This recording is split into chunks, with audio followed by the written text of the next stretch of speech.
Hi, I'm Ctrls and I release Token Records. We are in my little home studio in northwest of Copenhagen, and I'm about to show you how I made some of my favorite sounds off my most recent releases and just give you a general tour of my little setup here.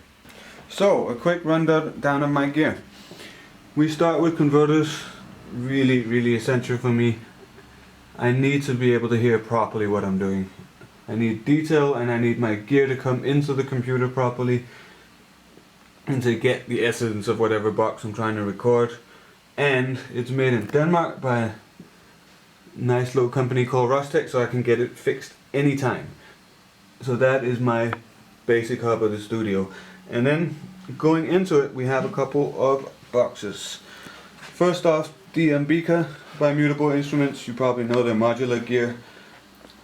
This is a little DIY kit. You can build it and you get yourself a nice wavetable synth out of it. I use this a lot. I could probably make whole tracks on it. It's super flexible despite actually having kind of a retro layout. And moving on, we've got the LXR, which is my drum machine. I could probably also, I have made quite a few tracks on this on its own. It's super flexible. One thing I want to highlight, every drum machine should have them, slopable envelopes. And it is a little, as you can tell, a little retro in the sequencing, so I tend to use my controllers over here for that. And I'm really into the push 2 these days. Ableton just seems a bit more fun when you're not looking at the screen and you've got something like this to focus you. And Livid instruments for live sets and jamming, and then everything hooked up into Ableton and the MacBook. Lots and lots of plugins on everything, because once things are in the computer they don't tend to leave. And I do really like the evolution of plugins. Okay, so the first track I want to show you is Two Worlds off Token 55. It's a slightly older one, but I wanted to include it anyway because there's a lot of fun stuff going on in this intro here. So the sound I'm going to focus on is this orchestral bit here. And let me play you how it sounds.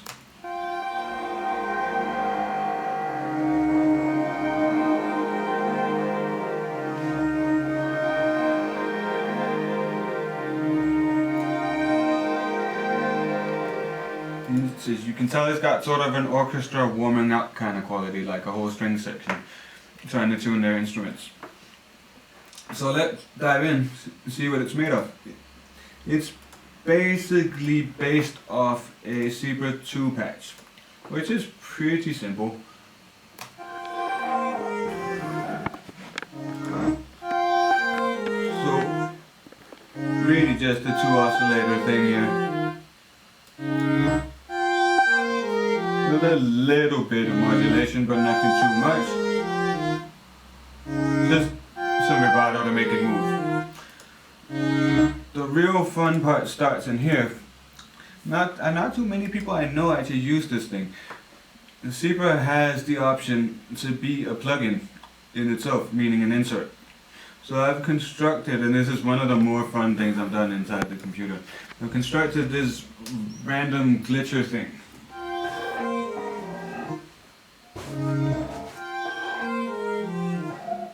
So the sound passes in here, goes through some FM comb filters, gets mixed with oscillators, more FM, distortion delays. So the whole trick is that in here I've got these crossfaders or mix modules set up, meaning that you're never gonna get just pure noise. You've got a random sequence that determines when the madness happens. So if we go further down the chain and start adding the room effects and a bit of compression, so just blend it all together. And I use the compressor for that, but I could really be anything that's just a little bit sensitive and has a tiny bit of character. And then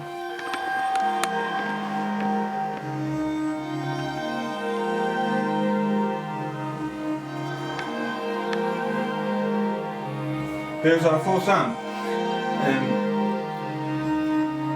The fun part about this, you could call me lazy, but I really like lately to make the machines do a lot of the work for me, because it means you just have to change a couple of things.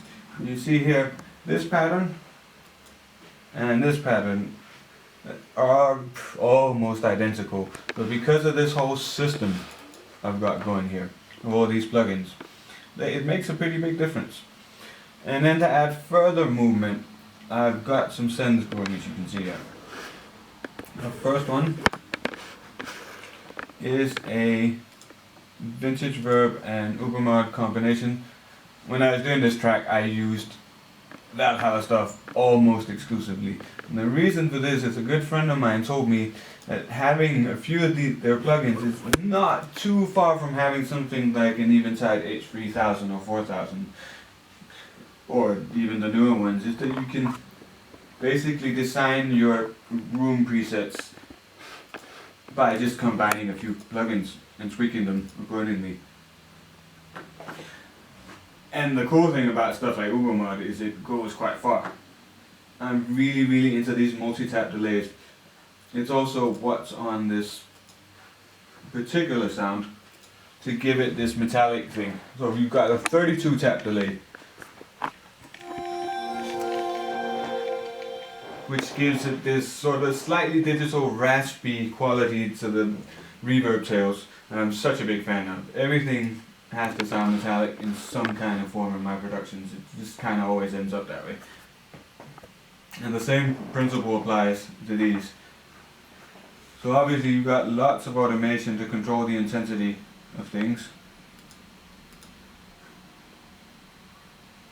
But that's really it, because most of the fun comes just from these random generated presets here. And actually for a general kind of vibe for the track, I will leave these completely random until it's time to show the rest of the world, which means that the track is going to surprise me every time, but I also constantly have to tweak the system to make sure that it stays within the atmosphere that I want. So it is random, but it is also very much set within a specific mood. So it can't just go too crazy, or the algorithm would basically be fired from the project. And then to add even more control, I've got a different version of the sound down here. Sometimes it's just a lot easier that instead of automating things, you have so much more control if you just have different channels with different sounds that you can switch between. So for the intro, we've got a much softer version going through all the sends here. We've got another Superfly patch down here that also does something similar to the first one. Let me solo it for a second for you. Let's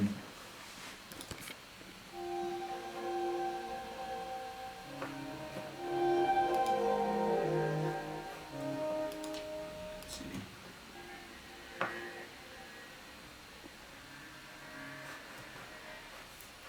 Turn that up for you.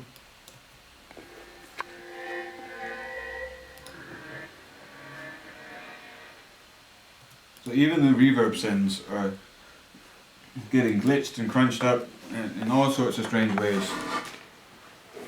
And add all that together with just a few touches of atmospherics, and you've actually got what sounds like 3 or 4 tracks instead of just one, which is it actually is most of the time.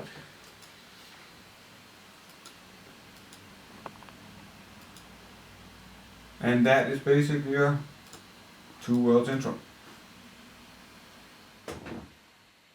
So the next track I want to show you is Crash off my latest routing EP on Token. It's probably one of the more intense affairs I've done over the years. Definitely the roughest track on the EP. And what I want to focus on is this little breakbeat loop thing here I've got going. First off, let me show you how it sounds in the track. And I have to admit, I can't really show you the whole project if this is going to play because I just pushed my CPU too hard on this one. So if I'm good, and I had to render down a bunch of stuff. So if I'm going to show you how it's actually built, we're going to have to only look at that for now. But here's how it sounds in the mix.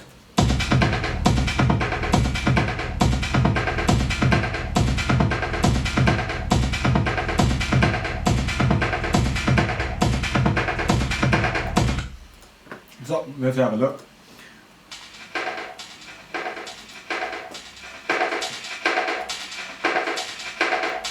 So what we got here is your basic drum rack. I've got this sample CD called Ubiquity 8 breaks that I use a ton.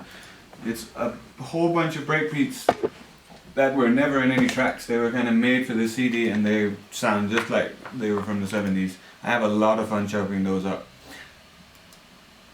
So, one of them in particular, let's have a look here. One of the most fun things about the Ableton sampler versus the simpler is you've got an FM oscillator. So this snare thing here becomes a really strange synth sound that I can automate.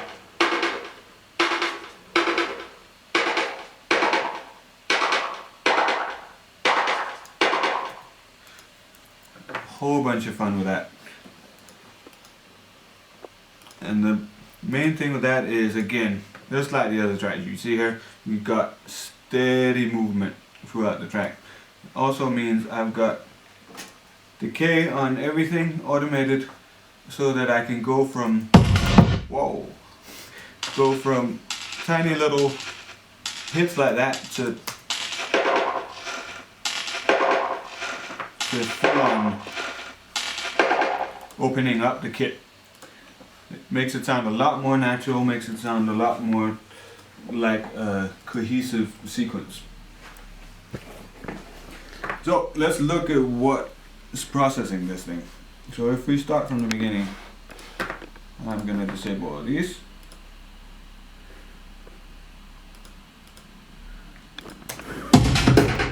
So first off,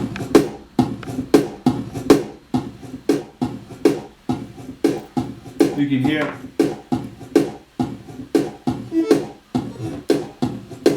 I've got the loop thing going on the drum rack to give it more of a synthetic sound.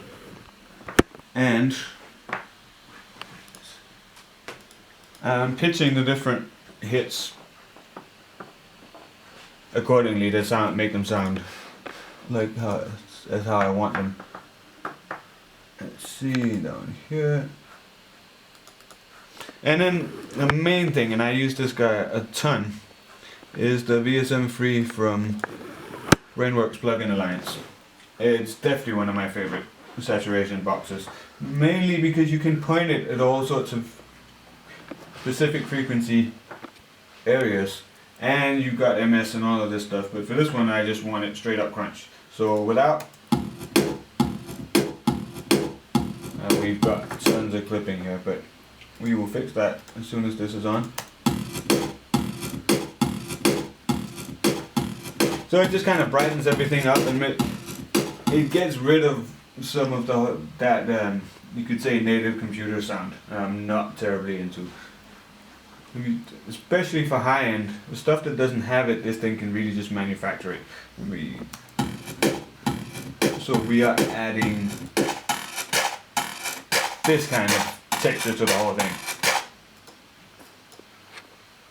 Next up, more open mod.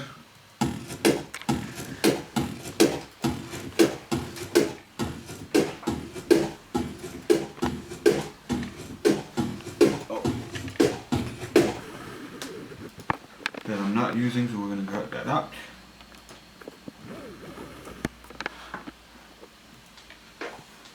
Next up, we've got your average audio filter to give it even more movement. I didn't really want this to have that much space in the track. I just wanted this synthetic texture. And then next up, just a basic 8-note delay. Ubermod has this very modern kind of quality to it, non-neutral kind of color, and it tends to sound better if you feed it with nice sounds, which is why all of this that comes before it is very important. And add to that some compression. Again, the Empressor. I love this gain reduction limiting feature.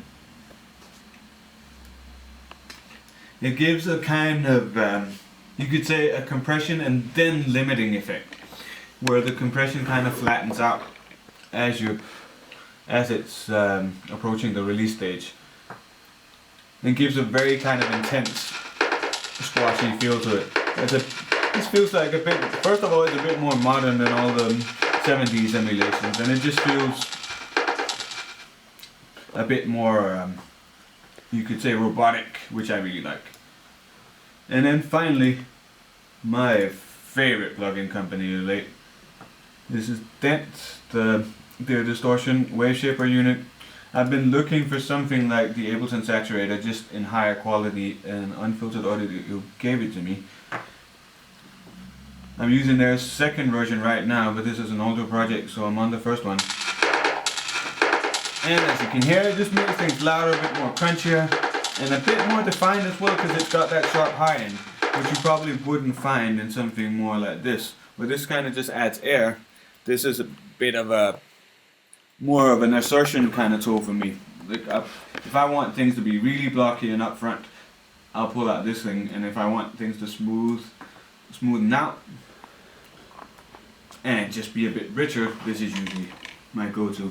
And the two in combination, we got a really big, powerful sound. And then, much like the other track, once I've got my whole little system set up here, I can do all sorts of stuff. I can just change the pattern, and with the automation,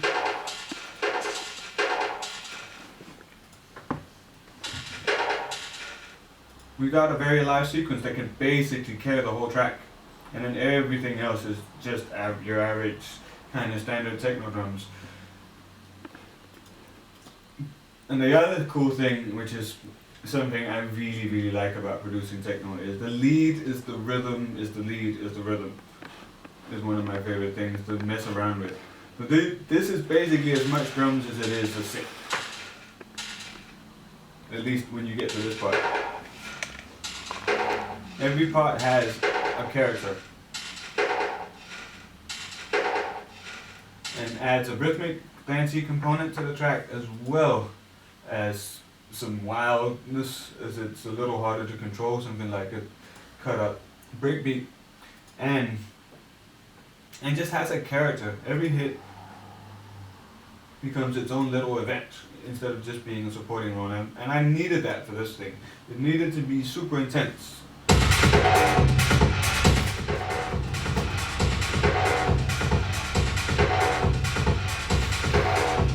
But I can go all the way from here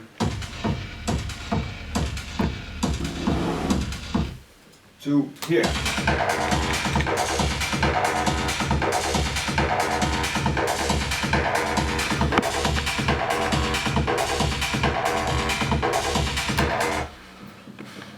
Tons of fun making this thing. It's really good to let loose sometimes and just smash things up a bit.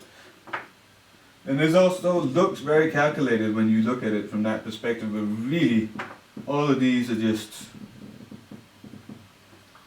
busting things up, turning sounds on their heads, and just seeing what can come out when you go past 10 basically. The final sound I want to show you is kind of not a sound in itself, but a sound effect. So this is the Highway, again off my routing EP. It sounds like this.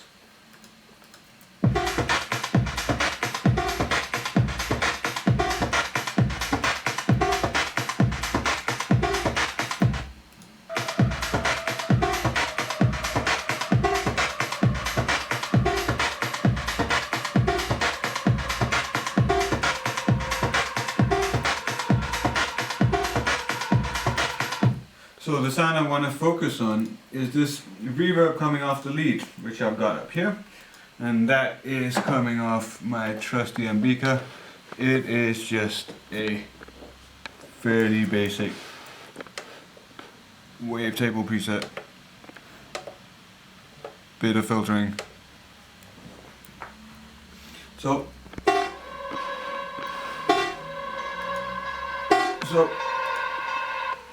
I've got this send chain up here, and I've got my very favorite pitch shifter effect from Unfiltered Audio, and it's shifting the sound that goes into the reverb. This is something I focus on a lot, is to let reverb do its natural thing. So if at all possible, I have the reverb last in the chain, so that I don't have to mess with what it does best. So all I'm doing is sending a pitch sound into the reverb and automating that. And that is, then we get this ghostly effect of coming from a reverb that is basically another sound and then sliding down. So up here you can hear it, and then over here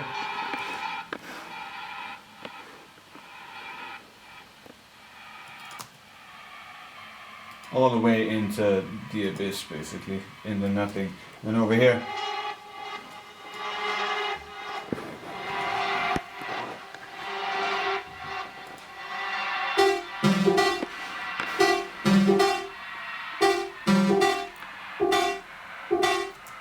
and that means I can control the build-up and the tension with no real drama as such. It's kind of an epic effect, which you always kind of have to be a little careful of. But it gives me the option to create some intensity and some pitch build without it getting cheesy or too much. So I've got full control over it across the whole track. And it's actually a really simple effect, but for a simple track like this, it makes all the difference for transitions and for builds and stuff like that. For example, over here, where I've got my little breakbeat section.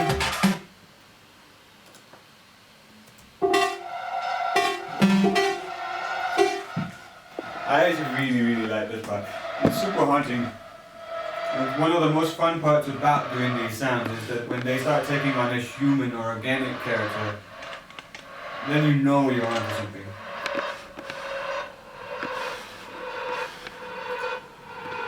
And once again, we're just coming off a really strange sound, reverb sound that sounds like nothing that's in the track, and ending up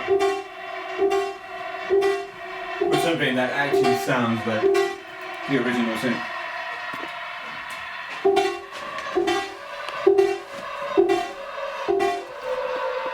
And I do things like this all the time to just get some more personality out of things. This track was all about groove, so I needed something to give it some atmosphere, and that is that. So let's look at what's actually going into this chain. I've got, as I mentioned before, I've got my unfiltered frequency shifter, pitch shifter, which is very important to me to have something like this that actually sounds good. So that is why I really like this company. It goes into Valhalla Vintage Verb industry standard by now. You already know how that goes. It's super clean, and again, the Valhalla stuff has this thing. If you push something nice into them, they will sound a lot nicer. So these two in combination.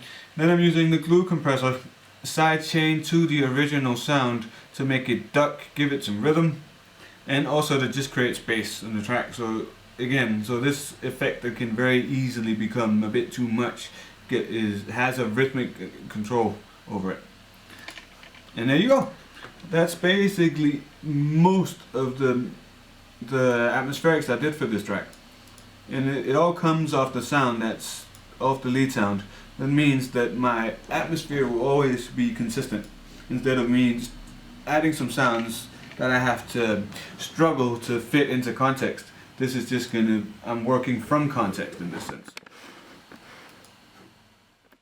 Okay, so I hope you got something from that. I want to thank the Beatport crew for having us as Label of the Month. Want to thank all of you for watching, and if you have any questions, just post them below and I'll get to them when I can. Thanks for watching.